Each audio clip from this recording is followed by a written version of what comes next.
And we're live from the Live. studio. That is our home. And Separate back from in each other. action.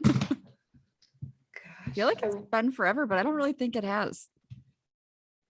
Only like a couple weeks, I think. Yeah, it's only been a couple weeks. I was going to say, I feel like it's been forever too, but it's only been a couple weeks. Yeah. Oh, I think it was because, did we record before I went to Florida or after? I think we recorded after we got the hoodies because remember we were wearing them. So it was like after the masterclass. And we got the hoodies after Florida. Yes. So yeah, it's literally not been long. No, not at all. With us. And we're both like, oh man. Episode 57. I don't know. I was trying to mouth it too. I know. And I was like, I'm such a bad lip reader. What are you doing? And my eyes are like burning. I didn't even like work a full day, but my eyes are burning. Yeah. Yeah, episode 57. I know. I was meeting with one of my clients today, and I typically don't talk about our podcast just because I feel like it's like, I feel like with my too. clients. Yeah, I feel like I'm pushing it on somebody. Same. Which feelings are not facts, but whatever. It's not like you walk in the door and I'm like, I have a podcast. Just so you. Here's my business card. Look it up. Right. But anyways, so she was like, you have a podcast? And I was like, yeah. And I was like, did I not tell you that? And she was like, no. And I was like, well, I don't like to tell all. And she was like, how many episodes do you guys have? And I was like, oh my God. And then I was like, 59, 58, 57. So 56. Because I was like, we're recording 3 today. Gosh. That's so crazy. It's wild. But 57. Yes. Here we go. 57. So today I posted a status on Facebook asking for tips and things. And typically most people not tips and things, ideas for the podcast, suggestions. And typically nobody says anything. So I'm like, thanks guys. But this one generated a lot. So I'm super excited about it. Yes. So today we're going to talk about emotional spending. So I feel like this could go a lot of ways, right? I feel like when we are in high levels of stress or elevated moods, we all have things that we do, our negative coping skills that we do to make ourselves feel better, fill a void, numb out. Mm-hmm. And so today it just happens to be that we're going to talk about emotional spending, which I don't know. We have a vast history of emotional Stephanie, I have no idea what that's like. What? My bankruptcy would tell you otherwise. Getting emotional and spending money? I stay home. I think it's a double-edged sword, right? You get emotional and you spend money, or you don't feel anything and you spend money, so then you're happy. Like it's one or the other, right? For 4 seconds, and then you're like, oh my God, I spent $7. Yeah. Mm-hmm. And that sometimes I get like vacation mode and I'm like, it's fake money right now. I'm on vacation. It's fake money. It's not real. I don't have to deal with the consequences. And then I get home and I'm like, who did you think you were? Who did you think you were in that moment? Because I was happy. I was like, spend the money. like what's that? The supermarket sweep show and shit. Like, it's just me. Just being like, put it all in the cart. Put it all in the cart. I don't know about you, but I was obviously a reckless emotional spender when I was broke as fuck, right? Now that I have money, I'm like, I can't buy that. I don't need it. And I'm like, what? But you can buy it now. That doesn't make sense. Literally can afford that. Yes. But I think it freaks me out. Yeah. Well, because I think that we've worked so hard to leave that. Yeah. We have worked. I'm going to put this somewhere. What is it? It's a hair clip and I'm going to play with it and it's going to bounce off and it's going to make a big ass noise. Not that me opening the drawer to my desk wasn't like, I thought it was an eraser. I was like, why do you have a pink eraser on your desk? No, I found a hair tie. So I put my hair up better than what it was. And I was just going to start putzing with it. And I did it in session today and it snapped off and flew. So I was like, learn your lesson, Mari. Anyways, I can't wait to increase the dose of my Ritalin because my body is used to it and I'm back to just nonsense. Anyways, see, I don't even know where I was going. We've worked really hard to deter ourselves from doing that. That's what I'm saying. So I think that because in the beginning it was just filling a void and numbing out, and it was like, I just want to do whatever I can. And, or I also think mine started from the place of like, my parents worked really, really hard and we didn't for their money and we didn't buy. Same. They didn't buy recklessly. Mhm. And so when I could sign up for a credit card, I was like, bet. Yep. I'm gonna get mine. And Yep. and I spent recklessly. Yep. But like then so that then coupled with using it as a start for like emotional spending or like this emotional avoidance or outlet, if you will. I think now because we've put in so much work to recognize what those patterns are and to recognize better ways of coping and how to handle ourselves, that it feels like there's this, I don't want to say trigger because I feel like that's such a overused word. Yes. And I don't want it to seem like I'm like when people who actually have triggers, like Yes. it's just such a highlight moment for us to be like, should I pay attention? What am I doing? Do I really need this? Do I really want it?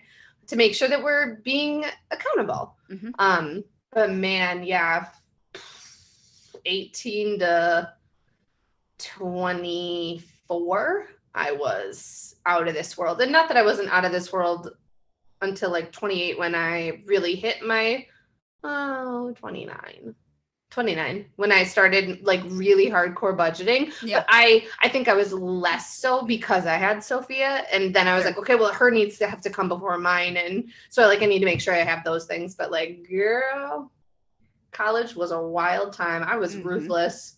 Same.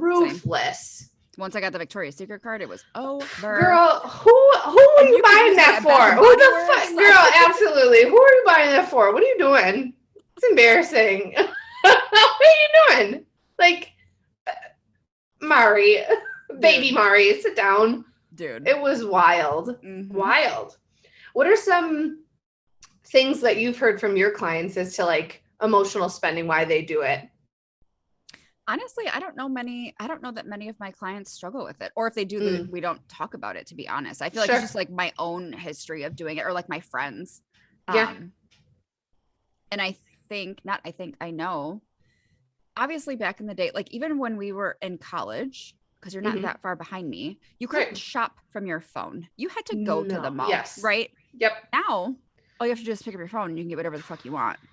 And that's what Amazon was not a thing. No, but that's what made the pandemic so fucking dangerous for people who had spending problems like myself, because I was just like, oh, fill the void, buy. Like, yep. And it was just ridiculous. Even when we had to shop from catalogs, you had to wait 4 to 6 weeks to get your shit. Now you wait 13 minutes and you're like, where's my shit? An hour. Where's 1 hour? Like that one lady. Oh my God.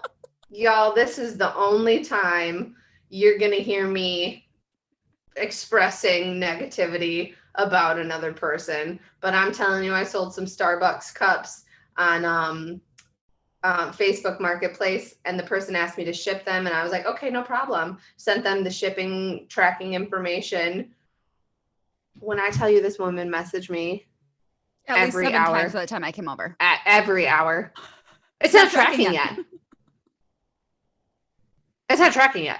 If you didn't mail them today, you could have just said that. If you didn't mail them, you could just said that. I was like, you're so high strung.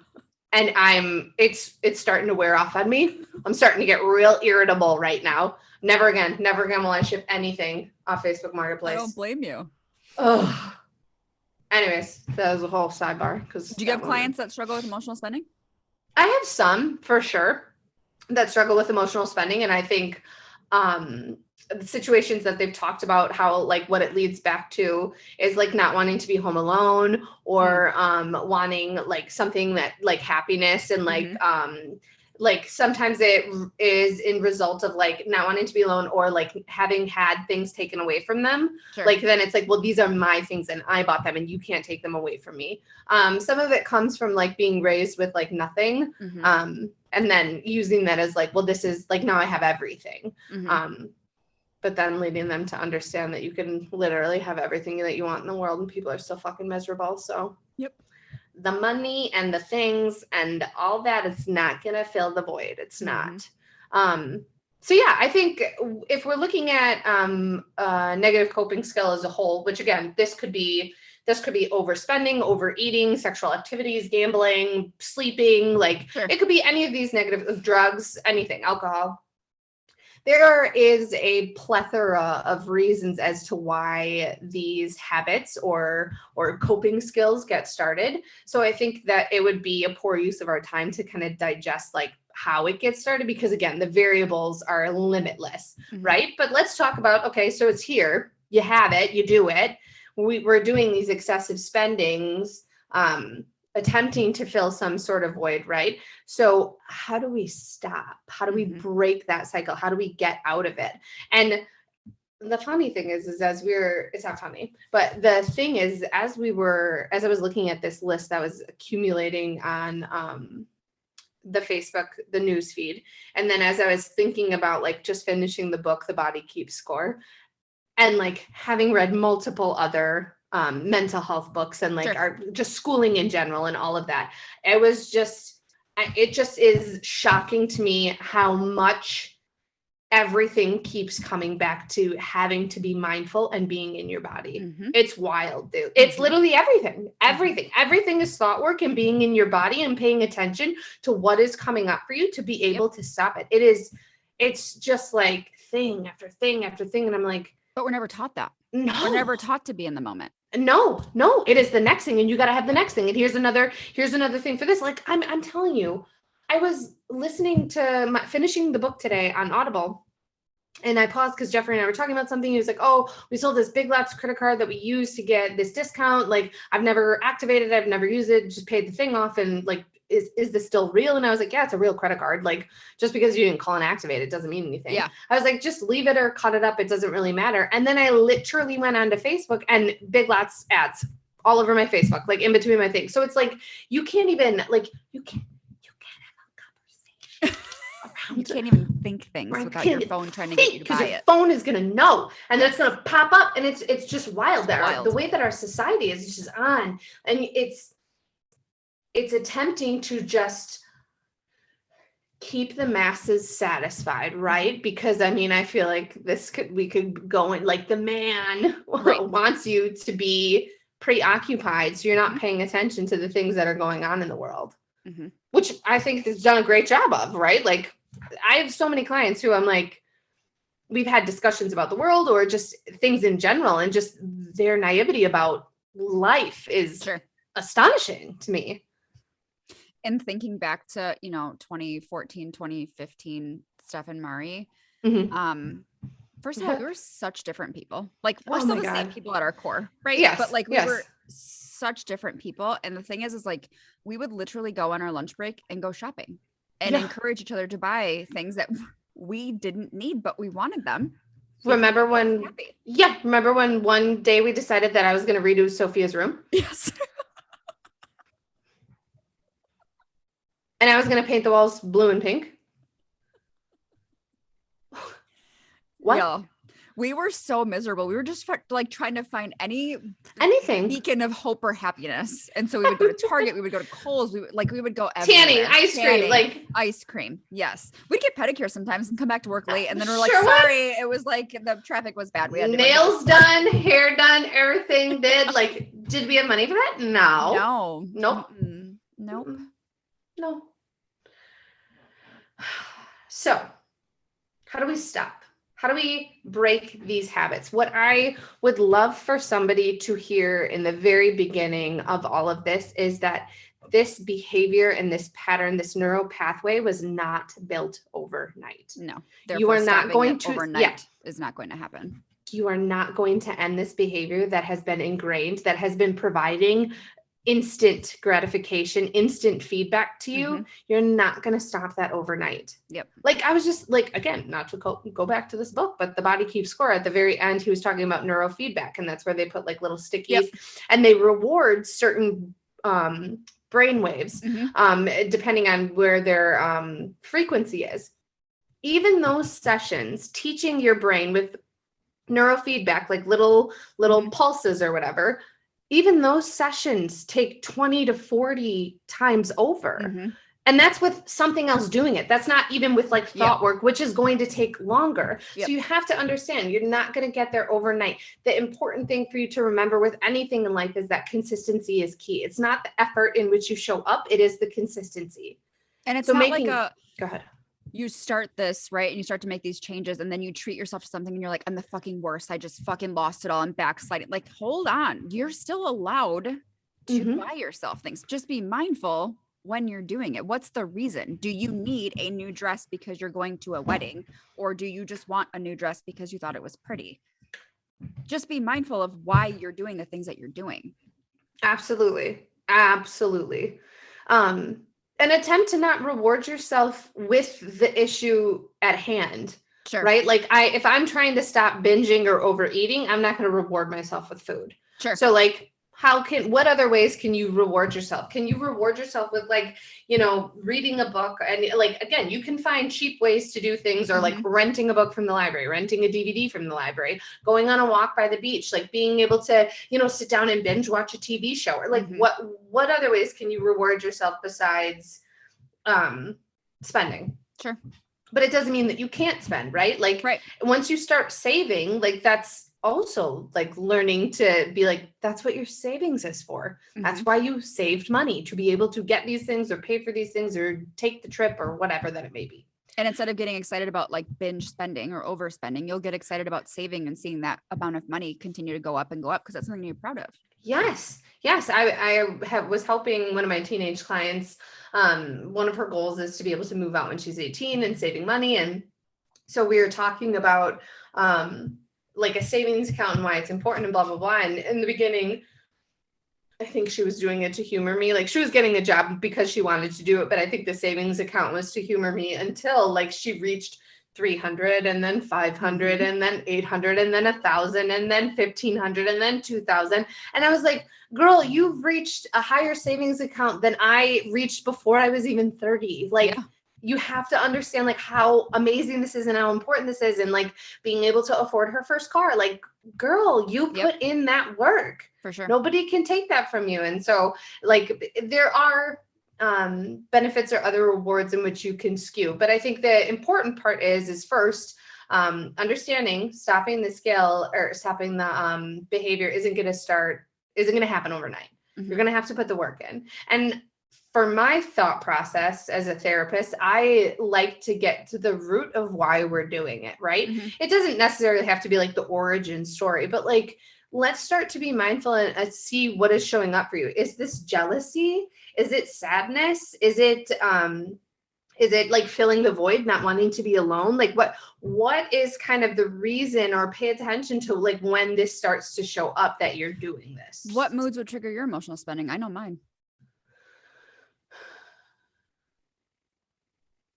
I think teenage Mari, who signed up for credit cards, it was just because I didn't pay attention. I didn't understand money. Sure. Like in my mind, I was just like, I'll make it eventually. Like I'll pay it off eventually. Like I didn't just really understand how it works, which sounds whatever. I'm not even going to put a judgment on it, because like I think I was just like, whatever, like whatever, like it is what it is. I think impulsivity, right, of being ADHD.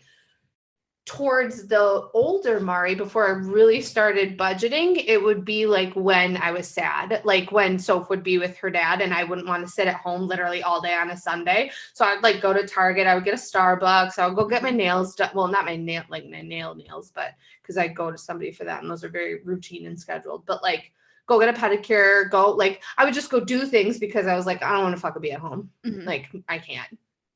And I never really I don't think in the moment that I was putting two and two together of like, I'm fucking sad and I don't want to be alone, or like, not even that I don't want to be alone. I just didn't know how to be alone. Right. Because like being alone doesn't bother me. It's just like, I had never had to be alone. Sure. Yeah. Mine's definitely. I was just going to say, let's put it out there. Sadness for sure. But I think, and I talked about this in one of the episodes a while ago, when I was first divorced and the custody stuff, was like put into play, I missed him so much. And I think I don't think that I felt guilty about the divorce, because that's never something that I feel like I struggled with, but maybe I felt guilty about like him having to go between two homes. And so I would often buy things for him, so he would have something when he came home from his dad's. And I'm like, this is not teaching him anything. It took me a while to get to the point of where I was like, this isn't teaching him anything. I can't just like be buying him things all the time because he's not here. I think boredom is also something where I'll just be like, I'm bored. I'm gonna go look on. I'm gonna go like shop. I'm gonna go look on, see what I can find, and then I just, it's just not a good fucking thing. But sadness, I think, is a really big one for me. Yeah. Because I get this hit of like, oh, I'm excited. I got something new, or this is coming in the mail, or whatever.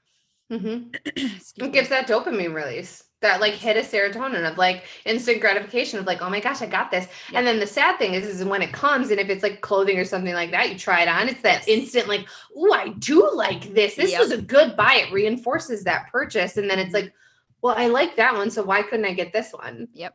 And I think that's, I think, well, I order a lot on Amazon now, but I think I view that in my head as like, if I don't like it, I can return it. It's so, to me, it's so easy to return that's what I do. But like, yeah, sadness was a huge one. Or like when we would go to Kohl's, you guys have obviously been to Kohl's, and they have a clearance rack and something's like $2.80. And you're like, yeah, I'm going to buy it because it's $2.80. Do I need it? No, but I'm going to buy it because it's $3. That's not $3. That's not a rationale for buying anything ever. If I don't need it, I don't need it. No. Now my obsession is plants. I'm not going to stop. It's so bad. And books. I'm never going to stop buying books. For a long time, it was movies. But now with all the streaming stuff, like I still own my movies, right? But I don't buy them as much. But like books, forget it. I'm going to buy books whenever I want because I love them. And plants.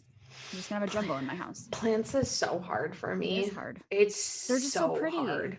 Especially because I saw like a 3.5 foot, almost 4 foot fiddle leaf at Home Depot. Okay, it was probably like 3 foot. That's still big. It was big, but I was imagining 3.5 or 4 feet in my head, and I was like, okay, that's dramatic. So it was like 3 foot, and I was like, it's only $70.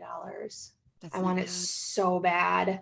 And I took a picture and sent it to Jeffrey, and he was like, Mari, I swear to God.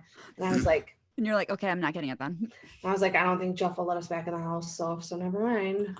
And then she was like, I don't need another plant, so I bought another plant. I was like, you know what? You're so unnecessary right now. But that audio lives rent free in my head because that is me, literally. But in my head, I'm like, plants are happiness. Yeah, like they bring oxygen to your space. It's cleansing. I can't breathe if I don't have plants in my house. So, and he was like, you better not buy another plant. And if you buy another plant, it better be low light because we're eventually going to need plants in the basement. This place looks like a jungle. And I was like, it's just because it's winter. Some are going to go outside in the summer and thrive in the humidity. Case in point, my pencil tree. I got bug another Venus flytrap and I think I killed it. I don't know how to keep. They're supposed to live outside and they can't live outside because it's cold. So stop buying them until it's like gets this warm. big. It's little. It's tiny. Well, but they don't understand. They get sad. He's gonna be pissed if I really did kill it. Because he's pissed that I killed the first one. Yeah, he did tell me about that. When he came over, he's like, I got another one because she killed the other one. And I was like, first of all, it's difficult to keep plants alive.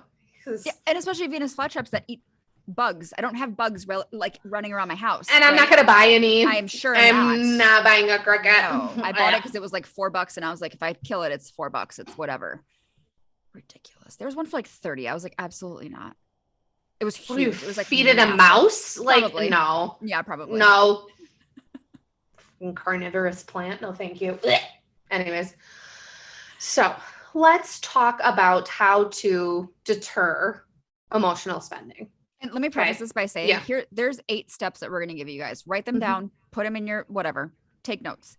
However, some of these things might not work for you. That doesn't mean that you can't stop yourself from emotional spending. So I just want to preface this by saying it's not like if I don't do all 8, I'm never going to be successful. That's not how this works. So correct. Again, not effort, consistency. Yes. Not effort. You don't, it's not, well, I did all 8 steps and I did them perfectly and I'm still not cured. Yes. Like, did you do all 8 for 3 days and then stop? Like, it's consistency. Yep. Okay. So let's talk about number 1. So know your emotional spending triggers. What moods tend to make you want to fill that void, that gap, and start to write them down. Go ahead. You know what is another thing I was just thinking about too? Because this is something I feel like people don't view this as bad though, right? Do you ever go grocery shopping hungry and you spend like $400 because you're starving?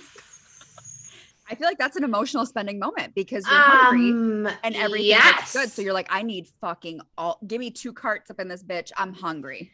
And I'll take it a step further. it is so hard for me to go grocery shopping because of having celiacs. Yes. And I'm assuming for you too, because your diet is so limited, that when I find something that fits in my parameters, I want to buy like all the new things and I want to try them. Yes. So then I end up walking out spending $200 and Jeff's like, that's our monthly grocery budget, Mari. He was like, spent $140 this week. And I was like, I just spent $140 at Trader Joe's fucking on Thursday. Like, to me, that's like a genuine... I was like, how much do we normally spend? Like, I was like, that's why you grocery shop, because you'd have to give me however much money a month. Cause I'd be like, well, I spent $1,000 this month. Like, literally for what? But yes, going grocery shopping hungry is the worst mother effing idea you can have. If you can go home and just pop a couple pistachios in your mouth, chug a protein shake, eat a Twizzler, anything to curb. Or save yourself $100. And here's the thing. You're better off, go get takeout that night. Because I will say, go get takeout that night, reset yourself, and go back when you are not fucking starving. Because here's the thing. You're going to go grocery shopping hungry. You're going to get all this shit, and you're not going to want to make a fucking thing. And you're going to get takeout anyways. Yep. So just get the takeout, go home, reset yourself, go tomorrow, go the next morning. Set it, schedule it. Like, be very diligent about that. Like, once you start to recognize, like, it's like the age-old tale. I'll get gas tomorrow. No, you won't. That's not me. I can't do it. You won't. No. You won't. And then you're going to be on the way to driving your kid to school and you're like, I'm on E. Fucking great. Now my kid's late to school. I mean. Me. And I have tried since 2019. I made the resolution of I'm going to do things now. Yes. I'm not going to wait. I'm going to do them now. So like, oh, I'll wash dishes later. No, you do them now. And so like then like trying to go against that resistance. Yeah, behavioral activation, basically. Yes. Jeff gave me a book in 2018 called The War on Art. Yeah, I read it. And let me borrow it. Such a good book. And it's such an easy read. But it talks about like the resistance that you're battling. And the more that you go against the resistance, the more that you choose it, the smaller and smaller and smaller that resistance gets until it's just nothing. You just are free flowing. Yep. And in 2019, man, I was like, get the gas now. And blah, blah, blah, blah. Like I was doing all the things. And I've kind of slowly slipped because obviously quarantine, like I didn't drive anywhere. Yep. But like now getting back into that habit of really going places, I like keep having to remind myself of like, no. You will get it now. Mm-hmm. It's 7 minutes. Mm-hmm. 7 minutes now versus the 15 to 20 it's going to cost you tomorrow. Yep. 7 minutes, not even, because 7 minutes is usually about 5 minutes because I time myself to like go against that negative thought of like, you have 5 minutes. And living in Wisconsin, if it's too cold, your gas will fucking freeze. Yes. I've never been that reckless in the sense of like, it's going to be -30, but I'll chance it. Like, I've never been that person because I'm like, that's actually true. Because here's my other thought. Like, you don't have money for another car. You don't. Especially with the way car prices are right now. You'll have to take a second mortgage out on your house, Mari. Yes, you will. Oh my God. So, know your emotional spending triggers. Pay attention to the moods. Get a little pocket notebook. Keep it in your little breast pocket. Take it out and write it down. The more that you start to do a mental to physical connection and like writing things down and charting things and keeping track of things, you will start to then put little pins, little drops, like a location on a map, little pins in those moments, and they start to add up and your brain starts to make sense of like, oh, I am feeling sad. A part of me is feeling sad. Okay. Recognize that that's what that is. And then you can start to work against it. Do you want to go every other? You want me to do them? What do you want? It doesn't matter. We can go every other. Okay. So number 2, monitor your spending. So track your emotional spending with an app, a spreadsheet, a bullet journal. Mari loves to do this. I will say when I was starting to work on my bullet journal last year, I did make a page about like where my monthly spending is, right? So like my rent, my car insurance, like all those things, my apps that I subscribe to and things like that. I will be honest, I can't function by writing down a budget. I can't because I'm so OCD, it will control me. Oh, sure. With tracking food, I can't do it. I will become obsessed. And then it's, I just can't. I just can't, like I could go through all my months, but I more so don't say like, you only have money for this. It's Sure. more so just like when it's coming out and when it came out. Mhm. Like how much it is, how much the bill is and when it's coming out. Like mortgage, blah, blah, blah. It's Sure. coming. When is it coming out? That's basically what I do. Okay. I don't, because my pilgrim budget in the beginning, I didn't have any spending money. The Yeah. only thing I could spend money on, because I refused to give it up, was getting my nails done. Yeah, I remember That's that. it. Like I didn't get pedicures. I did not. You also gave up going out. I gave up. Yeah, way gave up going out. Gave up Yeah. going out. Waxes, everything. But I got my nails done, and I was like, I will work every extra waitressing shift needed to be Mhm. able to keep that damn thing, because that was my like one thing of like, I'm doing this for myself. Well, and I know So- people that like give their spouse like an allowance based on their Yeah. budget. That sounds horrifying to me. I'm not judging you, but for me Yeah. in my life, I can't function like that. I have too many control issues fucking as it is. So I feel Mhm. like that would just exacerbate them way more. And I think with all the work that I've done on like my money mindset, which I'm still working on, please Yeah. understand, like that is something that takes a very long time to switch. I feel Mhm. like, when I started to view money as energy of like what's going to go out is going to come back. I know I'm going to bring money back, right? I don't check my bank account as often. The only time I do is if I'm waiting for a payment to clear and I just want to make sure that like Mhm. it's gone. But I was obsessively checking my bank account to make sure like I had money or like it was a problem. So now I just view it as like I'll check it every once in a while to make sure like, you know, PayPal is going into my bank account or whatever. But yeah, for some people, it works beautifully, and that's fine. I think I that's check my great. bank account daily, Do you every morning. really? Every morning, because being self-pay, like I transfer from Venmo and PayPal and then Yeah. pay separate things or make sure that I have money in there. But here's my lesson from that is because I would like pay things and in my mind, I was like, oh, it came out right away. But then it didn't reflect on my bank account. And I then already forgot about it because at that time I wasn't writing down a budget or bill. Yep. And then I was like, why the fuck did that? What is this $500 payment for? And it was like, bitch, because it never came out and you Yep. weren't paying attention. Like, so I've screwed myself one too many times that I check it and mark the things down when they come out and like Sure. make a little checkbox of like, okay, you have to like my water bill, something that doesn't come out It's like once every regularly. 2 months or whatever, right? It's quarterly. Yeah. So, Oh, okay. so it's due in April. So like I just sent the payment out today. So now I will have it in the back of my mind until that clears of like $200, $200. Like make sure it came out, Like, Yeah. because so many fucking times I would be like, la la la la la, it already came out. Like, bitch, no, it didn't. You just fucked yourself. Anyways, so yes. 3. Use the 48-hour rule. I was deciding in my head of whether I wanted to say that I used to try to give Adam allowance because he would spend recklessly, and then I would be like, we don't have money for the bills. I would now. just be like, don't buy fast food for the next week. Like I would do that too, and then I Yeah. just go buy fast food and continue to do so, and I'd be like, okay. never mind. I don't even know why. Let's take a seat over I don't here. even know why I fucking said anything. I'm so sorry. Excuse me. I'm so dumb. I am an idiot. Whoopsie. But in my head, I was like, why share that? Because he didn't fucking listen. So, but I shared it anyways. So here we go. Step 3, use the 48-hour rule. Give yourself 48 hours to think about whether or not you actually need what you are wanting to buy and if it's worth spending the money. This is something that I do when I want something so bad and it's like a clothing item. I do that when something is expensive. Do you know how long I've been waiting to buy my Kate Spade laptop bag? Months. Because Do you know refuse to pay do for you it know right how now. long I had to talk you into getting a fucking computer? And I was like, I know, you Stephanie, did. you work on it. Like it's No. not like It you're was like, oh such my a God, big amount of money. I'm gonna vlog. Like I just kind of feel like I might record some stuff for YouTube. Like it's My livelihood. You can't make any more money unless you have one. Like, my God, I was like, if you don't buy the fucking laptop today.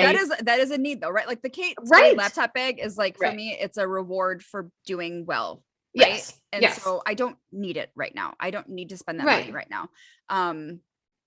But I think you and I kind of do this too, where we'll fill up like our Amazon cart with a bunch of shit, right? And then like look through or like I'll delete shit. I'm like, why did I even put that in my cart? I don't even want that. Like, what are you doing? I'm not drunk because I don't drink, so I don't know what the fuck I'm doing. No, I just am like, I see something and I want it. Like I've gotten these little things for my Apple Watch, like little like decoration bangle things. Yeah. And I've been like wearing them and I'm like, I don't want these. I'm going to return them. What did I thought I did. I thought I wanted them. And I did not, I like held off for a very long time. I was like, I don't need them. That's so silly. And then I got them and I was like, it is silly. I don't need these. Confirmed. I did not need them. So sometimes you wait a month, you get it still, and you're like, this is fucking bullshit. I don't want it. Send it back. Beauty Amazon. Don't come for me, please. Oh my God. Send it So back. true though. It But also, is. how many times have we sent each other stuff like, should I get this? Like, do I really need this? And I think we've gotten to a point where we'll be like, I don't think that you need it, but if you want it, right? Like, And I still haven't gotten those jeans. you also didn't buy that big ass bag because I was like, do you need that though? I haven't, and I kind of still want it, but I haven't bought it. I haven't because it's like the color of this. It is. Yellow, like a dandelion. But do I really need a big yellow bag? No, I don't. So like that's what I keep telling myself in my mind. And it's been so long that I'm like, Mara, you don't. And then I get in these like fixations, right? Yep. Of, like brands that I like that I want. Like I get in food fixations. I get in brand fixations. Mm-hmm. Like I was like Lululemon, whatever the fuck, however you say Lululemon. it. Lululemon, I'm on that shit. I was like, I want it. I want all that stuff. Oh my God, blah, blah, blah. And I am very, very, very happy with my everywhere bag. I love this little thing. It's from Lululemon. I don't like their fucking leggings. Their clothes aren't worth it. I'm going to be quite honest. I ordered a legging off of eBay, one of their Aligns. It was like $88. I got it for $40, and I was like, oh, okay, deal. You can see your colon through it if you bend over. Stephanie, I was like, this cheap ass fucking They fabric. feel really bad in the legs. Fabrics is way better. Way better. And so then in my head, I was like, but then I like one of their tops, their whatever, doesn't fucking matter. I like one of the tops that I got. So then I ordered one off Poshmark because I was like, oh, cool, reduced price. It came shrunk. I don't know what I was thinking. Like, duh, it came shrunk. It's from another person that whatever. But then now I'm on a new kick. Athleta. I love Athleta clothes. Oh, Burns loves Athleta. Oh, and they're so expensive. Oh my God. Jeff was like, oh, it's the Gap version, kind of like Lululemon. So it's going to be cheaper. And I was like, no. I was like, honey, oh my God, it's so much more expensive. Mm-hmm. It's so much more expensive. It is. I found amazing workout shorts on Amazon and I'm like, I will only buy them because every other pair of shorts ends up in my cervix and I don't need that. So like, but that's the thing. I have like 5 pairs of them, right? Do I need 5 pairs? I mean, I wear them. I want you to send me the link though. I just want to check them out. I'm not going to buy one. I just want to check it out. They're like $19, dude. You can't beat it. Girl, yeah. And they have biker length because you like the biker ones, right? I don't. You like the shorter ones? There's like 5-inch, which that'll end up in my cervix. Yep. I have the 8-inch. No, is it 3, 5, and 8? It's 3, 5, and 8. 3, 5, and 8. 3, 5, and 7. I have the 5-inch. The 3, it's like underwear, and then the 8 is like biker shorts. Yeah, the 3 is like girls, high school kids playing volleyball. Yes. My butt cheeks are out. What? Yes. I'm an adult. No, thank you. I'm an I'm adult. not working out like that. No. My labia are going to come flying out when I'm doing fucking squats. I just warmed to my gyno appointment and she was like, oh, everything looks great. God. Do you love how this is an overspending episode? We're talking about buying. The fucking accuracy of just the human guys. We're therapists and we can falter too. Real life. Real life, guys. Real life. So when you're sitting there thinking like, oh, no one probably feels like, oh, I feel. Yeah, we do. Yes. Here we are talking about it. Yes, we do. Constantly. Anyways. Yeah. So figure out whether you actually want it or not is what we're trying to say. Give yourself some time. Remove yourself from the emotional situation. Take a picture. Write it down. That's what I do all the time. I like to go to Target and I'll take a picture of it and I'll be like, okay. And then I'll sort through it a week later and I'm like, I don't even fucking like that. That's ugly as shit. Yeah. Because you're not in that emotional ass mood anymore. Yeah. You're not impulsive at the moment. Yes. Yes. Anyways. Number 4, remove spending or shopping apps from your phone. Unfollow people or shops you were constantly buying from to make it less accessible. Do you know how many Crystal pages I unfollowed after I filed bankruptcy because I was out of control? Granted, I love. You were out of control. I was. I love beautiful crystals, and I sold a lot of them when I was going through bankruptcy because I was like, I can't. Like, I just have to get rid of them. The ones I kept are like special to me or whatever. But I also did things like deleted Groupon off my phone because I would buy. You would buy a lot of Groupons. Fucking shit. I don't need any of that just because it's on sale on Groupon. I don't need it. Yep. What else did I delete? I know that I unfollowed a lot of pages, which sucks, You right? did. Because a lot of it is like, I'm supporting a small business, but like I need to support myself before I can support Well, somebody's and small business. literally, So, and then you just get wrapped up of like, I really want that. But like yeah.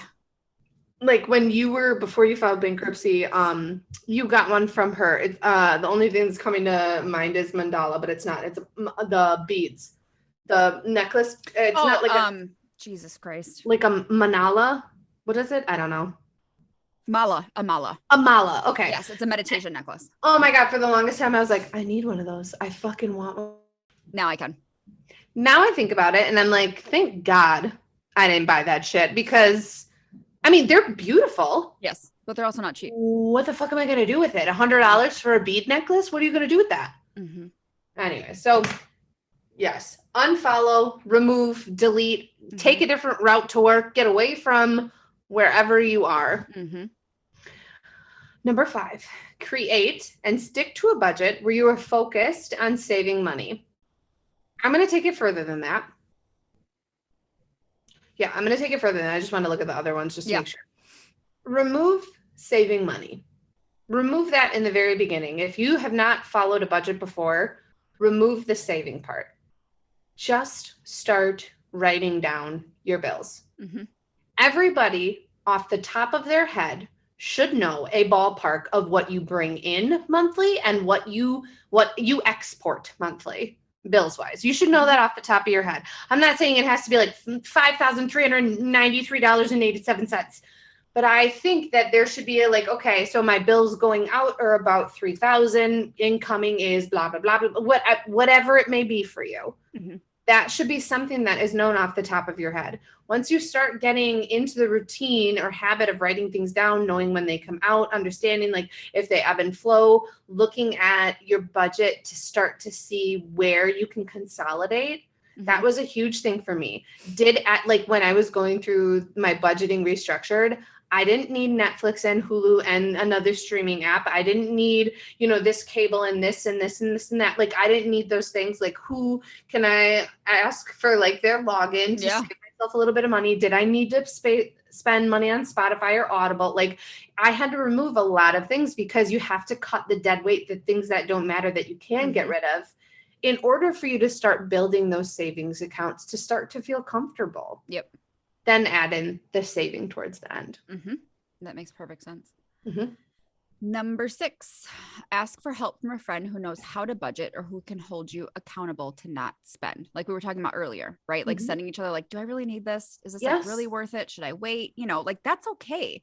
You're not asking the person, you're not living and dying by their opinion, but you're asking for feedback because their opinion is important to you, right? Mm-hmm. Mm-hmm. Or I know that you've helped friends with their budget as well because you know what you're doing. So yes, and budgeting has become a passion of mine. I never was this person. So please hear me when I say this. I was never, ever, ever, ever this person. I was never somebody who wrote a budget down, who knew what I had coming in, who understood how to, I was never. And for the longest time, I was I can never be that person, blah, blah, blah, blah. I'm telling you, the fucking freedom I have now because I have a budget, the same way having a routine and a structure gives you freedom because you're making it's time. You're using your time effectively. And you're managing yourself effectively. So by all means, please, if you need help. 7, window shop. Studies show window shopping can improve your mood and give you something to work toward, or look forward to. Mm-hmm. So window shopping is a great way. If you think that you're going to be too tempted, leave. Mm-hmm.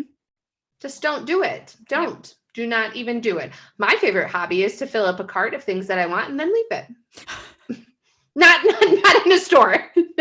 I was this fucking bitch. You got to target this. I knew it was fucking her. I knew it was that fucking bitch. She left the whole cart full of shit right at the front door. She's fucking back. No, I forgot. People do actually just fill up carts in stores. I don't remember the last time I did that besides grocery shopping. Filling a cart. I don't for school supplies. Or plants. No, I'm just kidding. Wow. I go online, I'll go on Amazon, I'll go on Athleta, I'll go on whatever, Old Navy, I do that too, adding all these things and seeing discounts or whatever. Because then in my mind, I'm if I want all these things, this is what it costs. is that I start to frame it in like hours of work. Sure. Is that worth a full I do day that too, actually. worth of work? No. Yep. No, it's not. For what? Mm-hmm. So I can wear this dress a couple of times? No, not worth it. Mm-hmm. But then I'm like, oh, hiking shoes. Okay. So if it's worth, 2 sessions, 3 sessions, is it really worth it? Yeah. I'm going to use those hiking shoes a lot. That's something I like to do. And it's a double whammy, right? I'm going to get outside, which creates happiness for me, and also be doing something physical, which creates happiness for me. So exactly. I frame it like that. Excellent. And last but not least, I know Mari talked about this earlier, so we'll just preface this, but treat yourself to small purchases within your budget. Like once you get through the initial steps, right, of like budgeting and figuring out your bills and your shit, like then you can have a fun budget where you set aside X amount of money each month that you know that you can just spend on yourself or on something that you want, whether it be your nails or getting your hair done, right? I get my hair done every few months because it's expensive. Yeah. Right? So I have to budget for that. But like my nails are non-negotiable. My nails are getting done. Yep. Regardless. Like that is something that is I'm getting my nails consistently. I'm having my eyebrows done. I'm getting my waxes. Yep. Like those, to me, that's why I don't set a budget for myself in the sense of like spending money, because those are already like monthly expenses that in my mind I frame like that's my excitement. Yep. You know what I'm saying? Like Peloton, like I'm paying for that. So like that's where my budget of like for myself goes. Sure. And if I want something extra, then it's like, okay, how bad do I really want that? Do I need to give something else up? Sure.